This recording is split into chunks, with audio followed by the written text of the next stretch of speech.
से किया जाता है। और जब अपने जीवन में जवानी में कोई सतगुरु ढूंढ करके अपने उस मार्ग पर लग जाओगे तो बुढ़ापा आसानी से कट जाएगा। बुढ़ापे तक वह स्मरण रहेगा, जब उस जिस कार्य में लगे रहेंगे तो वह याद रहेगा। ध्यान रखना। और अगर भूल गए तो फिर भूल जाओगे तो ही अंधारी को फिर कुछ यही रहने वाला है, फिर कुछ याद ही नहीं रहेगा। प्रेम से बोलो गोविंद भगवान की जय हो। आगे इनके वंश में देखिएगा, ध्रुव जी के वंश में अंग नाम के राजा हुए आगे। और देखिएगा अंग के पुत्र हुए हैं बैनन। ये बैनन नाम के राजा जो हैं भैया, ये बहुत बड़ा आताताई हुआ है, बहुत बड़ा। अच्छा, यह साधु महात्माओं को दुखी रखता है, प्रजा को भी दुखी रखता है। साधुओं ने समझाने का ऐसे कई बार प्रयास किया, राजा है समझाएं, प्रजा का हरण न करें, लेकिन ये मानता ही नहीं है। चले जाते हैं, फिर समझाते चले जाते। एक बार साधुओं ने मन बनाया, चलो और समझा के देखें, राजा है हमारे राज्य का, और समझाने का प्रयास किया।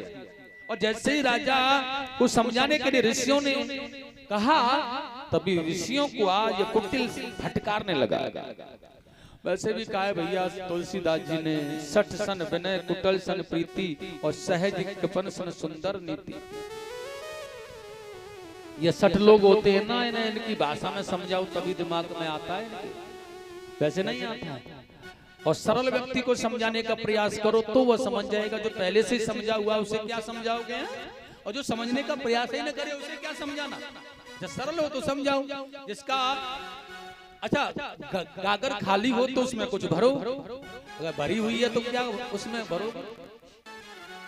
अच्छा, भरी हुई खराब भरी हुई गागर है मानो, तो उसे फैलाओ, साफ करो, पवित्र करो, फिर उसमें पवित्रता भरने का प्रयास करो। लेकिन जो खराब है उसे खाली करने का मन नहीं कर रहा है और उसमें ज्ञान अमृत को भरने का प्रयास करो, तो भैया अब यार ध्यान रखना है कि कीचड़ में अमृत को डालोगे तो वह अपवित्र हो जाएगा, वह पवित्र नहीं होगा। इसलिए तुम कीचड़ में हाथ डालोगे तो अपवित्र बनोगे। इसलिए इस कीचड़ रूपी भाव को समझाने का प्रयास करोगे तो फिर तुम ही दुर्गंधमय हो जाओगे, तुम्हें ही परेशानी मिलेगी, अन्यथा और किसी को। इसलिए सठ सन विनय कुटल सन प्रीति और सहज कृपण सन सुंदर नीति।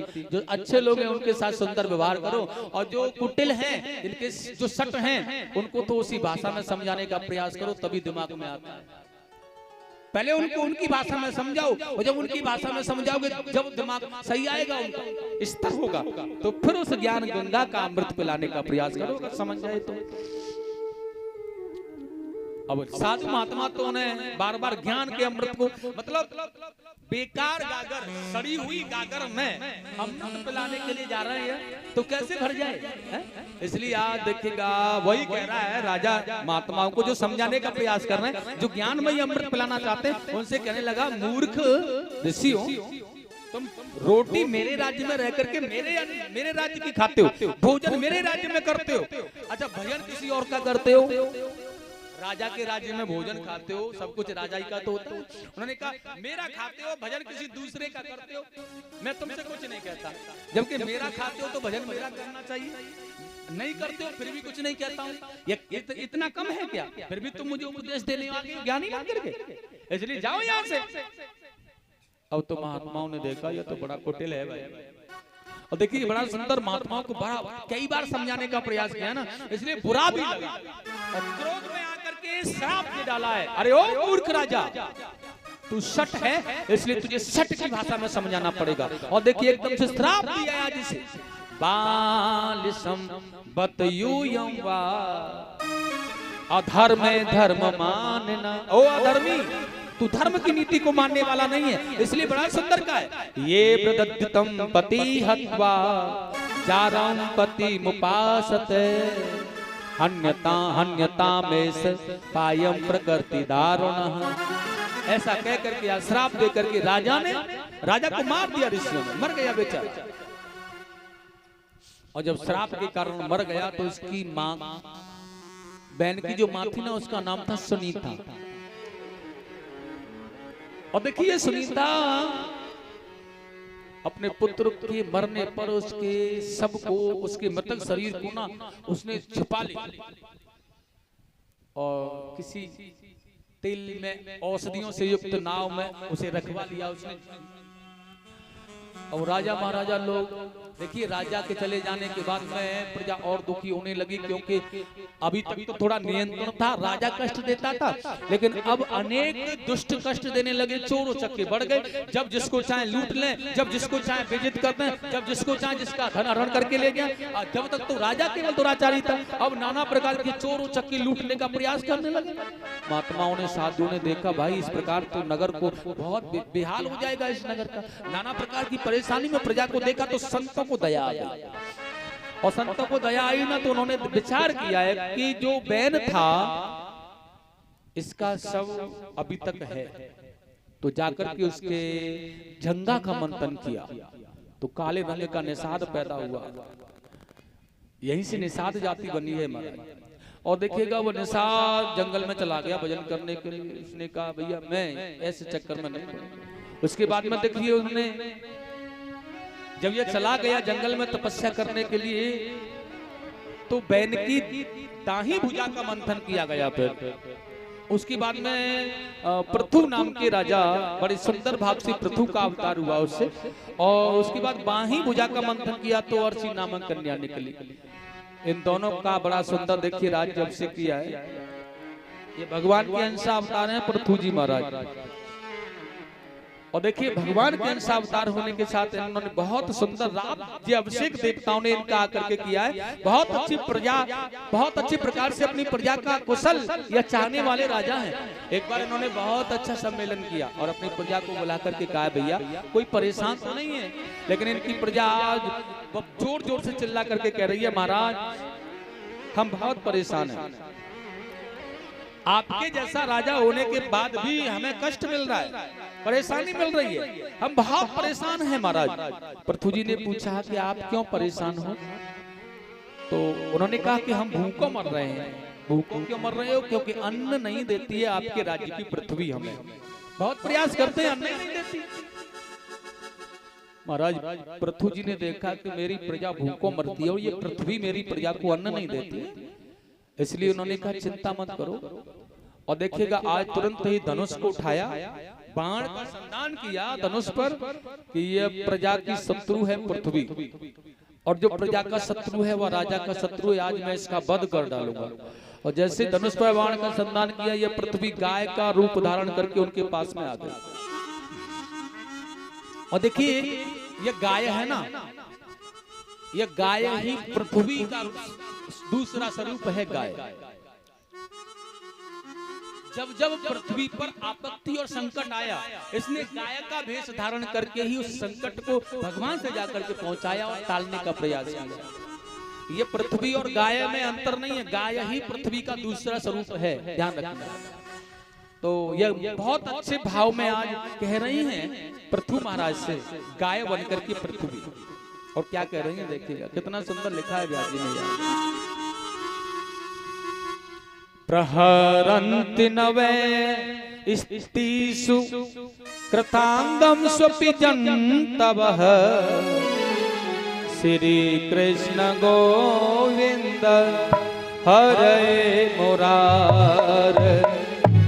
श्री कृष्ण गोविंद हरे मुरारे। श्री कृष्ण गोविंद हरे मुरारे।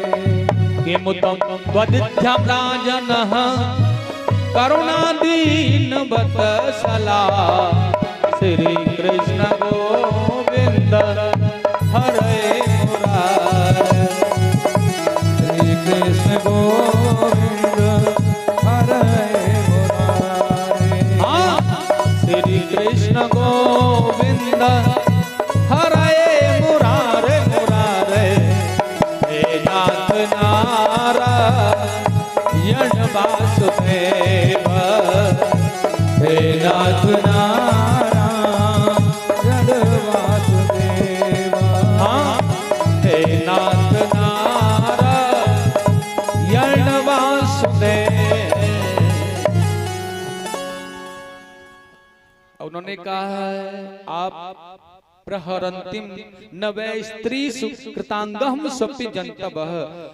राजन आप राजा हैं, लेकिन एक साधारण पुरुष भी एक स्त्री पर प्रहार नहीं करता। देखिए कितना सुंदर कहा है माता पृथ्वी ने। आप तो महाराज हैं, लेकिन राजा भी हो। महाराज की तो बात छोड़ दो, लेकिन राजा को भी छोड़ दो, एक साधारण मनुष्य को भी स्त्री पर प्रहार करने का अधिकार नहीं है। उसे भी एक स्त्री पर प्रहार नहीं करना चाहिए। पशुओं की तरह स्त्री को मत समझो, उसे पीटते रहो। स्त्री पर प्रहार करने का अधिकार नहीं लिखा है, शास्त्र ऐसा बोल रहा, मैं नहीं कह रहा हूं, ध्यान रखना। अब जब जी में आए अब दूसरी दुनिया में आकर के डंडा लिया, हाथ मरोड़ दिया, मारा पीटा, ये क्या है? ये ठीक नहीं है। अच्छा, स्त्री पर प्रहार करने से क्या होता है? उसने कहा भाई स्त्री पर प्रहार करने वाले व्यक्ति कभी भी परमात्मा का भक्त नहीं हो सकता, भगवान की कृपा उसे नहीं मिल सकती, दरिद्रता की ओर जाता है वो जो स्त्री पर प्रहार करता है। स्त्री एक स्वरूप होता है लक्ष्मी का, और लक्ष्मी पर प्रहार करने वाले से परमात्मा वैकुंठ नाथ जो होते हैं वो रुष्ट हो जाते हैं, उनकी कृपा तो उन पर नहीं रहती। वैसे आप कहें भैया हम पर धन भी है, पुत्र भी है, और स्त्री को रोज मारते हैं, उसने कहा रोज पीटते हैं, और धन है हमारे पास में, गाड़ी है, बंगला है, सब कुछ है, और इनके पास में, और ये रोज स्त्रियों को पीटते हैं। उन्होंने कहा भैया सुत धारा और लक्ष्मी पापियों के घर होए, इसकी तो बात ही छोड़ दो। ये सुत लक्ष्मी और देखिए ये घर मकान, ये बंगला, ये सब तो राक्षसों के पास भी हुआ करते थे, उनके भी पुत्र हुआ करते थे, धन होते थे। उसने कहा फिर कमी क्या होती है उन पर? भैया उन पर कमी यह होती है कि सत्संगति और हरि कथा तुलसी दुर्लभ दोए, उस पर भगवान की कृपा कभी नहीं होती। जो स्त्री पर प्रहार करता है, जो नारी पर प्रहार करता है, उस पर वो सत्संगति में भाव कभी नहीं बना पाता, और बना भी ले तो भगवान उससे कभी प्रसन्न नहीं होते। ऐसा लिखा है स्पष्ट रूप से वेद व्यास जी महाराज। अब बड़ा अचानक सा भाव बन जाएगा अगर मैं पूछूं कि स्त्री पर कौन कौन हाथ उठाता है। और एक बात सुनो, यही बात में इसे उल्टा कर दिया जाए, आप कहें कि जो पुरुष स्त्रियों पर हाथ उठाते हैं, अब कहा जाए कि भैया स्त्री कौन सी है जो कि पुरुष पर हाथ उठाती है? कई बार माताएं भी, आज वो जमाना पहले वाला था कि मैया पिटती रहती थी घर में बड़ी बड़ी, और पिटने के बाद भी ये कोने में बैठ जाती थी बेचारी, और फिर भी अपने घर गृहस्थ कोई 2-4 मिनट 2 घंटे रूठना बटना, फिर उसे वही आटा गूंदना और वही परामठी बना करके खिलाना। वो जमाना अलग था, लेकिन आज का जमाना कौन सा? उसने कहा भैया आज का जमाना तो यह स्त्री पति को नहीं पीट सकती है। उसने कहा तो कौन? कि स्त्री ही पति को पीटने वाली है, वही पति को पीट देती है। अगर आंख झटकाए, थोड़ा भी कहे तो भैया वो इतना बड़ा जो टैबलेट हाथ में लग रहा है ना, ये किसके लिए? बस बटन दबाने की जरूरत है। मायके वाले अलग आएंगे और ससुराल वाले अलग आ जाएंगे दूसरी तरफ से। तो भैया पति को कौन पीट रहा है? कि स्त्रियां पति को पीटने वाली है, बल्कि पति स्त्रियों को कहां पीट? बशर्त आज भी वो मर्यादा हमारे भारतवर्ष में अभी कुछ बच रही है कि बेचारी स्त्रियों को पति पीट रहे होते हैं, वो बेचारी एक साथ कुछ नहीं कहती पाती। तो उन मर्दों, उन पतियों के लिए है कि भैया कभी भी स्त्री पर प्रहार नहीं करना चाहिए, और स्वयं वही पत्नी को कभी भी पति को ऊंची आवाज में बात करना नहीं चाहिए। एक भी शब्द ऊंची आवाज में नहीं करना चाहिए, वो गृहिणी होती है। वो पति को एक भी शब्द अगर ऊंचा बोल देती है तो उसका पतित्व नष्ट हो जाता है। ध्यान रखना, उसकी पवित्रता नष्ट हो जाती है। वो परमात्मा की भक्ति के लायक नहीं होती है, भगवान की सेवा करने लायक नहीं होती।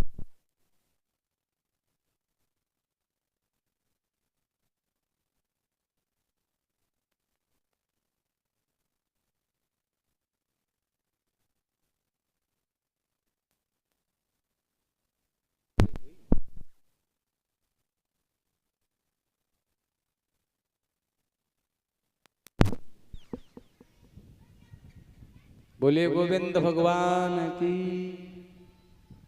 आनंद नार भाई जयकार बोलने में जो जोर तो बोलो। बोली वृंदावन बिहारी लाल की। आनंद कंद भगवान की जय जय श्री। तो वही कह रही है माता पृथ्वी, आप मुझ पर प्रहार कैसे कर सकते हैं? राजा ने कहा देवी स्त्रियों पर पुरुष को प्रहार नहीं करना चाहिए, लेकिन राजा को शत्रु पर प्रहार करने का अधिकार है। तुम मेरी शत्रु हो, तुमने मेरी प्रजा को कष्ट दिया है। जो प्रजा का शत्रु है वह राजा का शत्रु होता है, इसलिए मैं तुम्हारा वध कर सकता हूँ। मैं एक राजा हूँ और राजा को शत्रु का वध करने में कोई पाप नहीं है, मैं तो तुम्हारा वध करूंगा। माता पृथ्वी ने कहा महाराज आप जरा सुनिए, कमी और गलती किसकी है बताइए तो किसकी गलती है? माता पृथ्वी ने बड़ा सुंदर भाव से कहा है प्रभु जी आपके राज्य में अनगिनत बहुत पाप हुए हैं और उन पापों के प्रभाव से मेरी उर्वक शक्ति नष्ट हो गई है। अच्छा एक बात और है, जब जब अधिक पाप अत्याचार हुए तब तब भगवान के यहाँ गई है पृथ्वी को गाय का वेश धारण करके। भगवान ने शरणागति भी दी नहीं, इसलिए क्योंकि उसकी शक्तियां क्षीण हो जाती हैं पाप होने से, अधर्म होने से। और वह कह रही है अधर्म करने के कारण, पाप होने के कारण मेरी उर्वक शक्ति नष्ट हो गई, जिसके कारण मैं धन धान्य पैदा नहीं करा पाई। उसके लिए क्या करना है? उन्होंने कहा उसके लिए मंथन करना पड़ेगा, इसलिए आप मेरा मंथन करें और देखिएगा बछड़ा बर्तन बाल बाल बनाकर धन्य धान्य का दोहन करो। मनु जी को वत्स बना करके राजा पृथ्वी जी ने आज माता पृथ्वी का दोहन किया गाय रूप के द्वारा। और जब पृथ्वी का दोहन किया तो देखिएगा बहुत अच्छी प्रकार से काव्य गंधर्व उन्होंने गान किया है। काव्य शक्तियां रक्त कीट पतंग औषधि आदि यहाँ प्राप्त हुई हैं अनेक प्रकार से। देखिए यह तो राजा पृथ्वी जी ने प्राप्त किया, लेकिन उसके बाद देवताओं ने भी बहुत कुछ प्राप्त किया, दैत्यों ने भी प्राप्त किया, राजा बलि ने भी प्राप्त किया। तब बहुत सा यहाँ पर लेख आया है। लेकिन एक बात और बता दी, सारी पृथ्वी हरी भरी हो गई, सर्व गुण संपन्न हो गई सारी पृथ्वी। लेकिन वह तभी होता है माता पृथ्वी में सर्वस्व विद्यमान है, ध्यान रखना है। जिस प्रकार से भगवान के विराट स्वरूप में सारा संसार विद्यमान है, इसी प्रकार माता गौ रूप पृथ्वी के अंदर सर्वस्व विराजमान है। लेकिन पाने वाला कोई होना चाहिए, पाने वाला कोई होना चाहिए। क्योंकि तुलसीदास जी ने बड़ा अच्छा कहा है, सकल पदार्थ एही जग माही, लेकिन कर्महीन नर पावत नाही। सब कुछ मिला हुआ है, सब कुछ है, लेकिन कर्महीनों को प्राप्त नहीं होता। यह बिल्कुल सत्य लिखा है तुलसीदास जी ने। उसे पाने के योग्य जब तक न बना जाए तब तक उसका जो भाव है हमें मिल नहीं सकता है। इसलिए उसे पाने की क्षमता हमारे अंदर होनी चाहिए, उसे पाने के लिए भाव होना चाहिए, तो वह मिल जाता है। इस प्रकार से देखिएगा राजा पृथ्वी जी ने आज अपनी प्रजा को बहुत अच्छे प्रकार से प्रसन्न रखा। स्वामी सुखदेव जी ने आगे बड़ा सुंदर कहा है भैया, देखिए एक बार पुनः प्रजा को प्रसन्न सुखी देख करके राजा पृथ्वी जी ने एक बड़ा सम्मेलन किया है और इस सम्मेलन में सारी प्रजा को इकट्ठा किया है। और राजा ने आज अपनी प्रजा को एक बड़ा अच्छा सा उपदेश दिया है। प्रजाजनों, मैं आपको बता करके जाना चाहता हूँ, बताना चाहता हूँ कि राजा कैसा होना चाहिए। उन्होंने बहुत सुंदर कहा है कि चारु चित्र पदम से लक्षणम मृष्टम गुणम विकल्पव सर्वेषामुपम कासर्थ तदा अनुबदन्यव। राजा के चार कार्य होते हैं, चारों चित्र पदम से लक्षण। मतलब कौन कौन से चार कार्य होते हैं राजा के, ये ध्यान देकर के सुनना है आप लोगों को। राजा का सबसे पहला कार्य होता है सबको जीविका देना। यह राजा का कर्तव्य है। हमारे राज्य में कोई भूखा मर तो नहीं रहा। अच्छा कोई भूखा मर रहा है तो उसकी जीविका का सहारा बनना राजा का कर्तव्य है। और दूसरा बताया है सबके माल सम्मान की रक्षा करना। तात्पर्य क्या है? मतलब कोई धनी व्यक्ति किसी गरीब के धन का को हड़प तो नहीं रहा, उसकी जमीन को हड़प तो नहीं रहा। यह ख्याल देखना रखना राजा का कर्तव्य होता है कि कोई अमीर कोई किसी गरीब को तो नहीं सता रहा, यह राजा का कर्तव्य है। और तीसरा है राजा को स्वयं धार्मिक होना चाहिए, क्योंकि जब तक राजा स्वयं धार्मिक नहीं होगा तब तक प्रजा धर्म नहीं करेगा। और चौथा है राजा के जो शब्द हैं वह क्रम शब्द अर्थ गंभीर होने चाहिए, सरल होने चाहिए। क्योंकि भैया जब तक राजा के शब्द गंभीर सरल नहीं होंगे तब तक प्रजा सरल बनने वाली नहीं है, ये ध्यान रखना है। और बड़ा सुंदर कहा है भैया, जास राज प्रिय प्रजा दुखारी, सो नृप अवश्य नरक अधिकारी। जिस राजा के राज्य में प्रजा दुखी होती है वो नरक का गामी होता है। और जिस राजा ने अपनी प्रजा को अपने पुत्रों की भांति नहीं पाला वह राजा भी नरक का गामी होता है, ध्यान रखना है। इसलिए पृथ्वी जी महाराज ने बहुत अच्छी तरह से देखिएगा आज अपने प्रजा का पालन किया।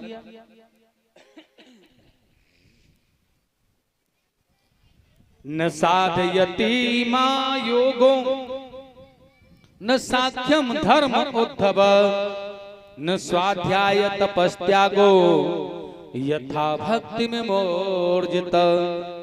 और देखिएगा इतनी सुंदर भक्ति भाव के द्वारा उपदेश दे रहे थे राजा पृथु, लेकिन उनके यहाँ पर देखिएगा अंगिरा ऋषि का आना हुआ।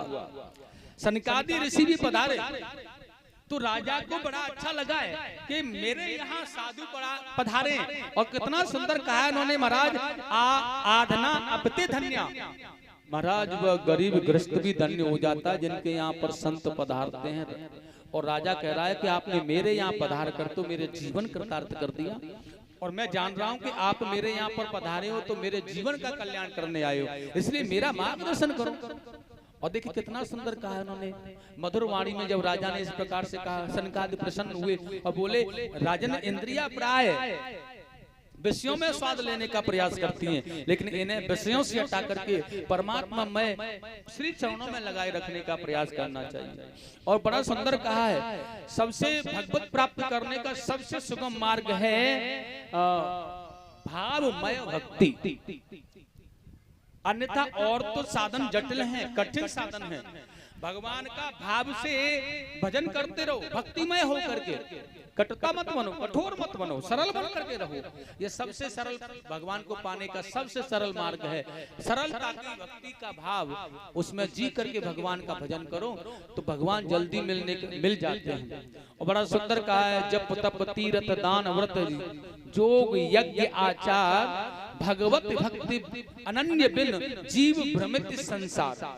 परमात्मा को पाना है तो सत्संग का प्रभाव धीरे धीरे अपने ऊपर चढ़ाते रहो, क्योंकि सत्संग का रंग जब तक नहीं चढ़ता है तब तक भगवान मिल जाए यह संभव नहीं है।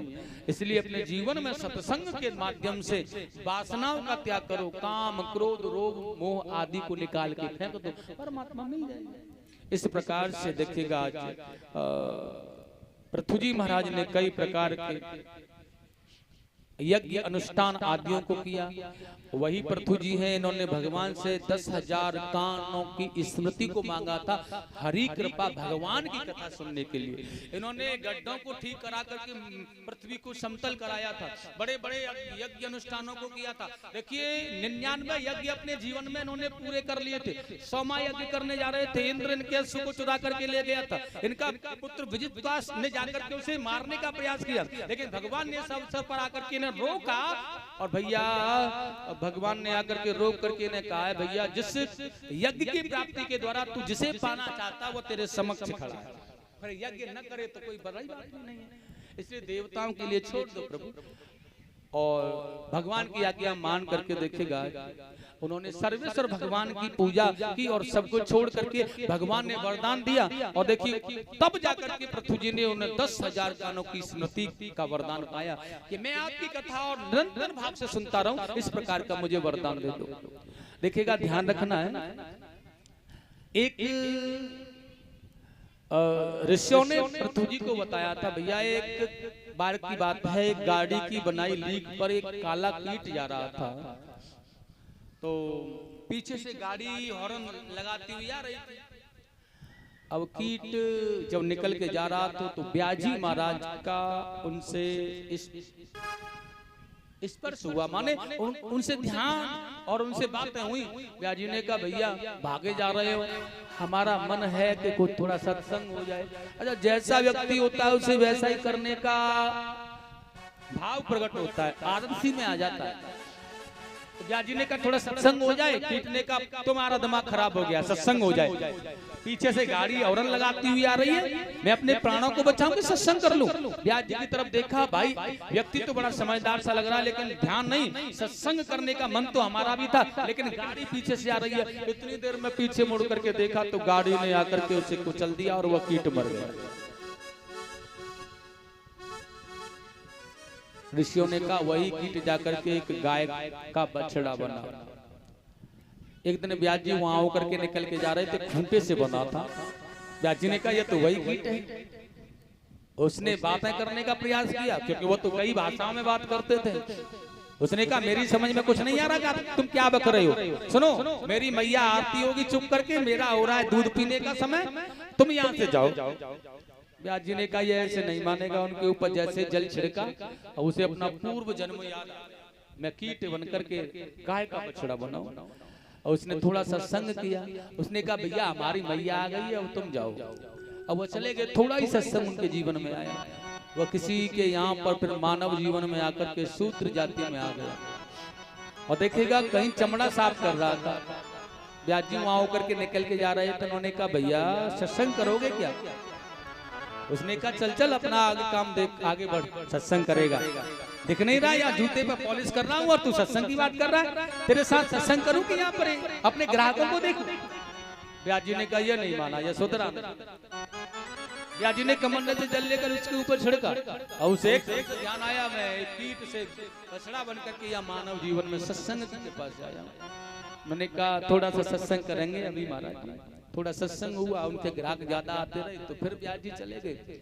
और उसके बाद में फिर वो मर करके जब भगवान के यहाँ से पुनः जन्म उन्हें मिला तो किसी ब्राह्मण के यहाँ पर बड़े सुंदर भाव से बन करके जन्म लेकर के आ गए। लेकिन दृष्टि का दोष होने के कारण कोड़ी बढ़ गई। किसी के यहाँ पर कथा पढ़ रहे थे सत्यनारायण भगवान की, तो बड़े प्रेम बड़े आनंद में कथा कहने के बाद व्यास जी होकर के निकल के जा रहे थे। अरे भैया ये पंडित जी तो वही आकर के कथा सुनी, बड़े प्रेम से बैठ करके व्यास जी ने सारे लोग कथा सुन सुन के चले गए। अब वो बैठे ही रहे। उन्होंने कहा महाराज जी आप क्यों बैठे? उन्होंने कहा आपसे सत्संग करना है। पंडित जी ने कहा इतनी देर से क्या हो रहा था यहाँ? अरे ये सत्संग ही तो हो रहा था। व्यास जी ने कहा कुछ खास करना है? उन्होंने कहा खास करने का समय नहीं है, समय सत्संग का तो निकल गया, अब हमें जल्दी है। व्यास जी ने जैसे ही पंडित जी उठ के जाने लगे एकदम से जल लिया, उनके ऊपर छिड़का। जैसे उनके ऊपर छिड़का उन्हें एकदम से ध्यान आया कि इनकी कृपा से मैं आज यह पंडित बनकर के यहाँ आया। एक कीट था, इनके सत्संग से बछड़ा बना, शूद्र जाति में मानव बनकर के आया, और एक ब्राह्मण बनकर के यहाँ आ गया। दृष्टि का दोष होने के कारण कोड़ी बना रहा, लेकिन अब सत्संग की रगड़ ऐसी की क्योंकि विवेक रूपी बुद्धि प्राप्त थी, ब्राह्मण तत्व में आया था, इसलिए आज इसने सत्संग की रगड़ की। और सत्संग की रगड़ करते करते करते करते करते करते जब उन्होंने अपने शरीर को छोड़ा तो वो आगे चल करके मैत्रेय नाम के मुनि बन करके फिर पुनः इस संसार में आकर के आनंदित होने लगे। बड़ा सुंदर भाव। इस प्रकार से देखिएगा सत्संग के ज्ञान की महिमा का यह असर होता है। बड़ा पावन, बड़ा आनंदमय भाव है। आगे देखिएगा उन्होंने यहाँ पर पुरंजन अवज्ञात नाम के मित्र की कथा श्रवण कराई है पृथु जी को बहुत अच्छी प्रकार से।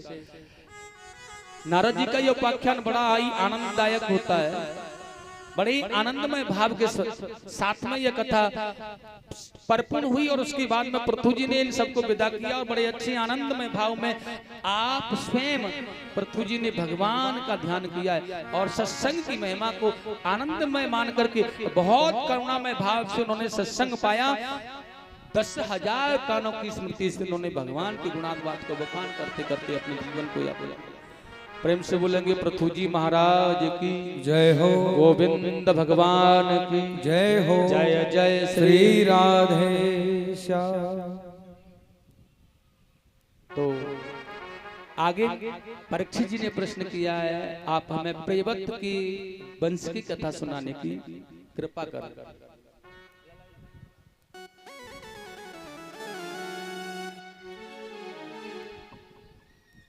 श्री राधे।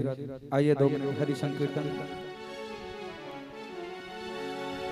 आइए नाचते हुए घूमते हुए चलते हैं भगवान के दरबार में बड़े भाव बड़े प्रेम के साथ।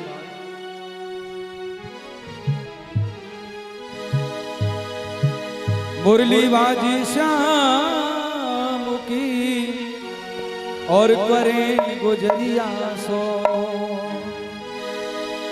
इत उत ढूंढत फिरत हैं मेरे कहाँ गए चित जो। और नंद भवन में नंद भवन में नंद भवन में उड़े रही धूल धूल मोहे प्यारी लगे। नंद भवन में उड़े रही धूल धूल मोहे प्यारी लगे।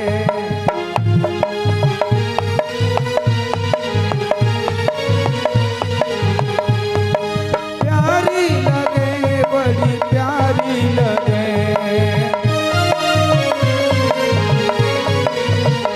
नंद भवन में नंद भवन में नंद भवन में उड़े रही धूल धूल मोहे प्यारी लगे। नंद भवन में उड़ रही धूल धूल मोहे प्यारी लगे। श्री राधे।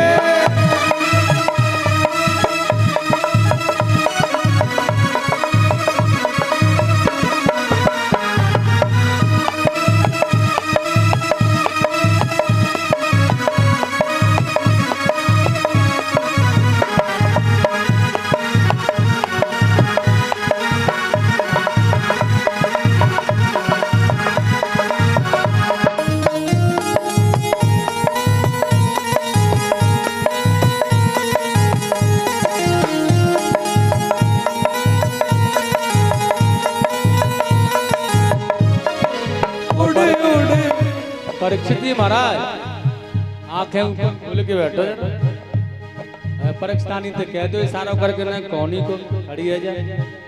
हाँ और अब देखो भैया को भजन सुनो तो न खड़े है जा करो तुम लोग, नहीं तो सरल से तो मैं ही सुना दे तो फिर क्या फायदा। तो भाई चंद्र प्रकाश कह दो करें इनसे एक आध खड़े है कि हाँ अरे बैठे बैठे घुटनों में जंग आ जाए काई लग जाए वो साफ रह जाए। खड़े रह जा करो थोड़ो सो प्रेम से ताली बजाते हुए बड़े आनंद के साथ। जय हो श्री राधे। उड़े उड़े धूल मेरी आँखन में आवे। आँखन में आवे मेरे नैनन में आवे। मैंने दर्शन मैंने दर्शन करे भरपूर दूर मोहे प्यारी लगे। नंद भवन में उड़ रही धूल धूल मोहे प्यारी लगे। नंद भवन में उड़े रही धूल धूल मोहे प्यारी लगे। नंद भवन में उड़ रही धूल धूल मोहे प्यारी लगे।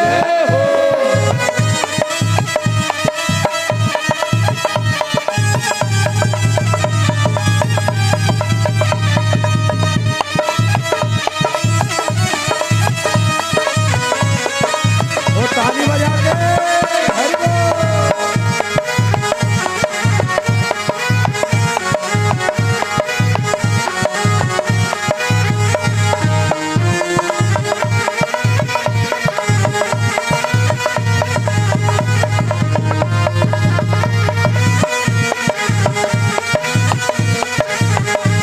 अरे उड़ी उड़ी धूल मेरे पैरन में आवे। उड़ी उड़ी धूल मेरे पैरन पे आवे। पैरन पे आवे मेरे पैरन पे आवे।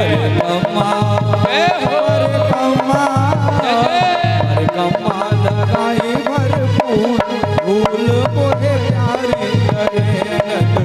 भवन में उड़े रही धूल धूल मोहे प्यारी लगे। भवन में उड़े रही धूल धूल मोहे प्यारी लगे। नंद भवन में उड़ रही धूल धूल मोहे प्यारी बिहारी लाल लगे। की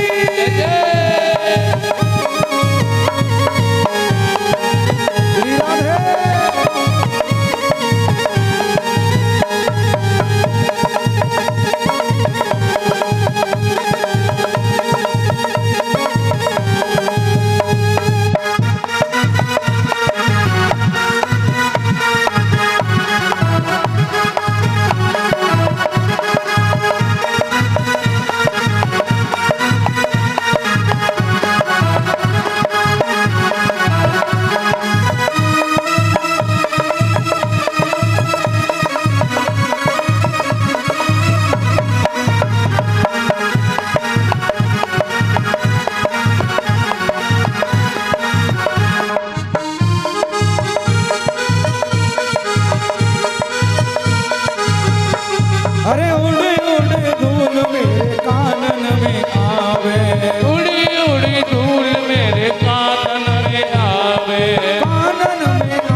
प्यारी लगे। नंद भवन में उड़ रही धूल धूल मोहे प्यारी लगे। नंद भवन में उड़ रही धूल धूल मोहे प्यारी लगे। नंद भवन में उड़ रही धूल धूल मोहे प्यारी लगे। धूल मोहे प्यारी लगे। धूल मोहे प्यारी लगे। धूल मोहे प्यारी लगे। धूल मोहे प्यारी लगे। धूल मोहे धूल मोहे प्यारी लगे। धूल मोहे प्यारी लगे। धूल मोहे प्यारी लगे। बोलिए जुगल जोड़ी सरकार की जय। जय जय श्री राधे श्याम। प्रसभान के जमाई की जय हो। बरसाने वाली की जय हो। जय जय श्री राधे श्याम। तो प्रश्न था परीक्षित जी महाराज का कि प्रियव्रत बड़ी उदार आत्मा राम भगवत भक्त थे। अच्छा, उनकी गृहस्थ आश्रम में रुचि कैसी हुई गुरुदेव? तो देखिए कितना सुंदर श्लोक गाया यहाँ पर स्वामी सुखदेव जी ने। प्रियवतो भागवत आत्मा राम कथम मुने ग्रहे रमतम यन मूल कर्म बंध पराभव। अच्छा, गृहस्थ में कैसे प्रवेश किया? अपने गृहस्थ कर्मंतों के चक्कर में कैसे पड़े या किस कारण से पड़े आत्माराम होने के बावजूद भी? अब सुखदेव जी ने बड़ी सुंदर भाव से कहना प्रारंभ किया। भैया आप प्रियव्रत जो थे ना, या नारद जी से मिले एक बार। अच्छा, नारद जी से मिलकर के क्या किया उन्होंने? उसने कहा भैया नारद जी से जब ये मिले तो पूछा कि नारद जी से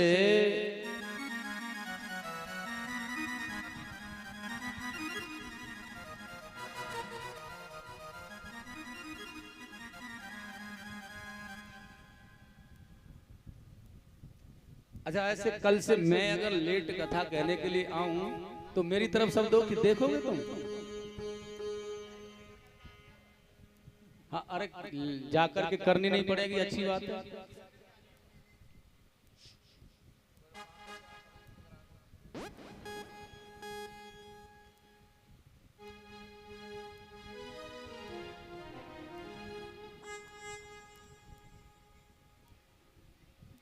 बोलिए वृंदावन बिहारी लाल की जय हो।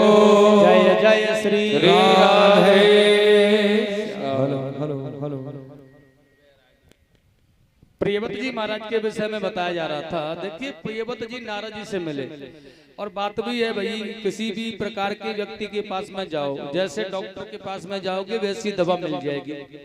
आपको आ रहा है बुखार, मान के चलना है, झाड़ फूंक वाले के पास चला जाओ, झाड़ फूंक देगा और रक्षा दे देगा, ठीक हो जाएगा। अच्छा, किसी गांव के डॉक्टर के पास चले जाओ तो बहुत बड़ी बड़ी गोलियां बना करके दे देगा, 5-7 गोली एक पुड़िया में बांध करके ठीक हो जाओगे, चले जाओ। अब कोई तो असर करेगी? कोई तो असर करेगी? उसने कहा किसी बढ़िया वाले डॉक्टर के पास में जाओ, MBBS हो, तो वो एक गोली दे करके बुखार को उतार करके ठीक कर देगा। उसने कहा बशर्त जैसे डॉक्टर के पास जाओगे वैसी ही दवा मिलेगी। अब प्रियव्रत जो थे ना, यह नारद रूपी डॉक्टर के पास में चले गए। अब दवा कौन सी मिली? प्रियव्रत ने कहा गुरुदेव, गृहस्थ अपने जीवन को कैसे पूरा करना चाहिए, इस जीवन को किस प्रकार से जीवन में क्या करना चाहिए? नारद जी ने कहा भैया, या जीवन में भजन करने के अलावा और कुछ नहीं है, सब बेकार है, भजन करो, वो भी सन्यासी बन करके। और नारद जी की बात सुन के, अब नारद बाबा तो जैसे स्वयं वैसे दुनिया को बनाने चाहे, मान कि मैं हूं जैसे ये और बन जाए 2-4 तो अपनी संख्या बढ़ेगी। तो प्रियव्रत जी नारद जी का उपदेश पा करके भजन करने के लिए चले गए। ब्रह्मा जी के मन में बड़ी चिंता आई भैया। ब्रह्मा जी ने सोचा कि सृष्टि करने के लिए प्रियव्रत और उत्तानपाद 2 ही तो मनु जी की संतान थे, इनके द्वारा सृष्टि आगे बढ़नी थी। अब बताओ, एक ने तो आरंभ कर दिया, एक भजन करने चला जा रहा है, तो सृष्टि को आगे कैसे बढ़ाया जाए? और तुरंत ब्रह्मा जी प्रियव्रत के पास में पहुंचे और प्रणाम किया उन्होंने। पूछा बेटा क्या बात है, यहाँ क्यों आए हो? उन्होंने कहा नारद जी ने उपदेश दिया था इसलिए भजन करना है। ब्रह्मा जी ने उल्टी, देखिए नारद जी ने भजन करने का मार्ग अपनाया, ब्रह्मा जी ने अपनी विद्या अटका दी। उन्होंने कहा सुनो, भजन करने से जब तक कोई लाभ नहीं है, कब तक? जब तक अपने अंदर के कामादि शत्रुओं पर विजय प्राप्त न कर पाए। भैया तुम भजन करो या कुछ भी करो, लेकिन अगर अपने अंदर के कामादि शत्रुओं पर विजय प्राप्त नहीं कर पाए, उन्हें संयम में नहीं कर पाए, भजन करने का फल नहीं मिल पाएगा। इसलिए क्या करना, सबसे पहले उन्हें संयम में लाने के लिए, उन्हें वश में करने के लिए क्या करना होता है? उन्होंने कहा कि उन्हें वश में करने के लिए सबसे पहले गृहस्थ आश्रम में प्रवेश कर जाओ।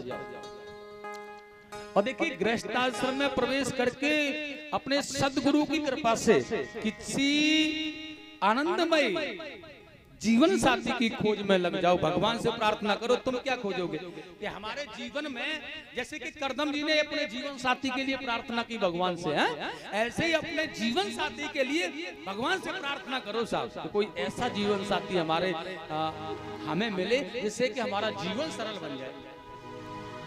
तो करदम जी ने प्रार्थना की तो देवभूति नाम की वधू मिली उसे, उनके साथ विवाह हुआ, तो कितना सरल जीवन रहा। अंत में सन्यास भी मिल गया फिर, और उसके बाद में अपने गृहस्थ जीवन में गृहस्थ की सेवा करने में लग जाओ।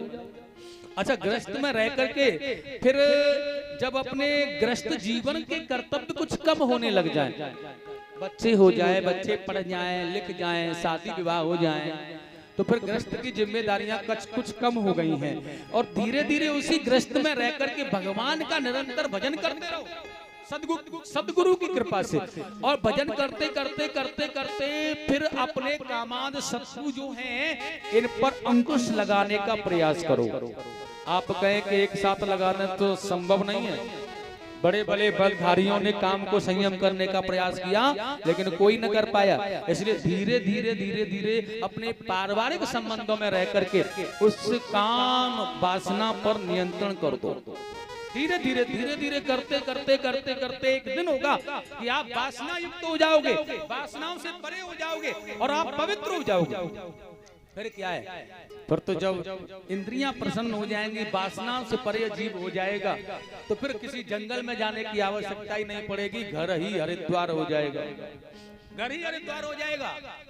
क्योंकि भैया योगी के लिए घर पर भी कोई भय नहीं होता, और भोगी के लिए कंदराओं में जाकर भी भजन करे ना घुस के, वहां भी डर रहता है, क्योंकि वो भोगी है, इसलिए उसके लिए डर है कि उसकी वासनाएं कब प्रबल हो जाएं, कोई पता नहीं। और जो योगी है, जिसने अपनी साधना से योग को साधा है, वो घर पर भी रहे ना अपने बच्चों के साथ में, तो भी कुछ नहीं बिगड़ने वाला, तो भी वो परम योगी रहेगा। बाणी सुनी बिरंच की बोले राजकुमार, जो प्रभु आज्ञा आपकी क्यों न हो स्वीकार। आपकी बात अच्छी लग रही है, हम तो आपकी बात मानेंगे, इसलिए आप सब कुछ छोड़ करके यह ब्रह्मा जी की बात मान करके, और देखिए प्रजापति विश्वकर्मा की पुत्री वैश्मती के साथ में इन्होंने विवाह कर लिया। और देखिएगा इनके यहाँ 10 पुत्र उत्पन्न हुए इस रानी से, उनकी दूसरी पत्नी से 3 पुत्र हुए हैं, उत्तम, तावस, रईवत। एक कन्या हुई है उनसे महाराज, पूर्ण स्वाति नाम है इनका। इन्होंने 11 अवरुद्ध वर्ष तक पृथ्वी का राज्य संभाला है। भगवान सूर्य को परास्त करने के लिए रात्रि न होने देने के भाव से इन्होंने आक्रमण करने का प्रयास किया, और देखिए इन्होंने बार बार रोकने का प्रयास किया अलग अलग ढंग से, और देखिए 7 बार इन्होंने भगवान सूर्य पर आक्रमण किया। लेकिन मनु जी ने आकर के समय आया, जो तुम करना चाह रहे हो ना, यह बेकार व्यर्थ की बात है, यह करने से कुछ लाभ नहीं मिलने वाला, इसलिए इन्होंने युद्ध को विराम दिया। और देखिएगा इनके पहियों की खाइयों के जो चिन्ह, जो निशान थे, उसी के आधार पर इन्होंने 7 द्वीपों की रचना की। आज भी कहते हैं ना 7 द्वीप नवखंड में है? जो 7 द्वीप है ना, उन्हीं महाराज प्रजापति के बनाए हुए हैं, उनके आधार पर उन्होंने 7 द्वीपों की रचना की महाराज, और अपने 7 पुत्रों को 7 द्वीपों का अधिपति बना दिया इन्होंने। और उसके बाद में यह समस्त भोगों को भोग करके भगवान के धाम के लिए चले गए। आगे बड़ा सुंदर कहा है, इनके पुत्र अग्नित्र ब्रह्मा के द्वारा भेजी हुई पूर्वचित नाम की अप्सरा में आसक्त हो गए। और देखिएगा जब ये ब्रह्मा जी के पास में इनसे 9 पुत्र हुए हैं महाराज, लेकिन जब ये ब्रह्मा जी के पास में चली गई तो जम्मू द्वीप के 9 वर्ग बना करके इन्होंने अपने पुत्रों को बांट दिया।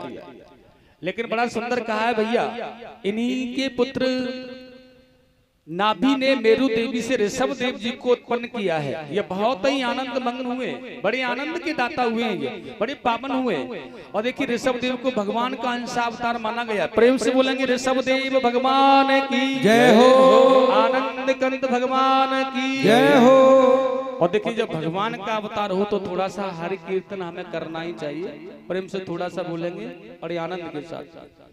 श्री कृष्ण गोविंद हरे मुरारी, हे नाथ नारायण वासुदेव। श्री कृष्ण गोविंद हरे मुरारी, हे नाथ नारायण वासुदेव। श्री कृष्ण गोविंद हरे मुरारे, हे नाथ नारायण वासुदेव। श्री कृष्ण गोविंद हरे मुरारी, हे नाथ नारायण वासुदेवा। हे नाथ नारायण वासुदेव, हे नाथ नारायण वासुदेव। हे नाथ नारायण वासुदेवा, हे नाथ नारायण वासुदेवा। श्री कृष्ण गोविंद हरे मुरारे, हे नाथ नारायण वासुदेव। श्री कृष्ण गोविंद हरे मुरारी, हे नाथ नारायण वासुदेवा। राधे कृष्ण राधे कृष्ण राधे कृष्ण राधे राधे। राधे कृष्ण राधे कृष्ण राधे कृष्ण राधे राधे। राधे कृष्ण राधे कृष्ण राधे कृष्ण राधे राधे। राधे कृष्ण